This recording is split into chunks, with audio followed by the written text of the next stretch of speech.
Malaking adjustment daw para kay Gil Cuerva ang big jump mula sa pagmamodel hanggang sa pag-arte para sa My Love from the Star Kapuso remake. Yan ang chika ni Katatibayan.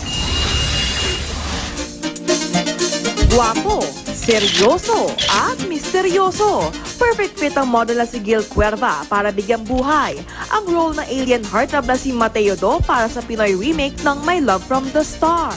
Kahit may pressure, hindi nawawala ang focus ni Gil.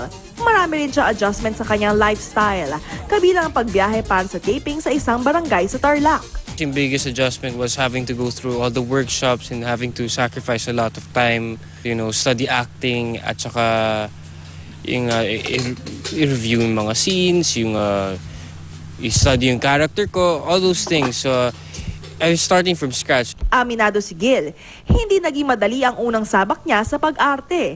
Kaya thankful siya sa tips na ibinibigay sa kanya ng co-stars at crew. Kakamali ako pag nagbabakal sa lines. I remember one time, Christian talked to me after taping. Sabi niya, it took him a long time to get where he is. So, he was telling me not to be too hard on myself. Feeling blessed pa rin si Gil dahil sa kanyang big break na ang kapareha pa niya ay ang kanyang secret showbiz crush na si Ultimate Star Jerilyn Mercado. Sobrang honorable yung feeling. Parang, siyempre si Mateo from My Love from the Star, si Kim So Hyun, very popular character. Ngayon na ako naman yung Mateo doon ng Philippines, I guess it's a huge honor, huge blessing. Sino ba naman doesn't find Jerilyn attractive, diba? So syempre ako included, much like everybody else, we all found Jerilyn very attractive, very beautiful. Ngayon, wala na raw silang ilangan factor ni Jen.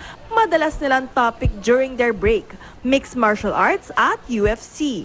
Misteryoso man ang dating, kwela rin pala si Gil. This is Gil Cuerva and I'll be playing the role of Mateo at sana mapanood niyo po ang My Love from the Star coming soon on GMA7. Katatibayan, updated sa showbiz happenings.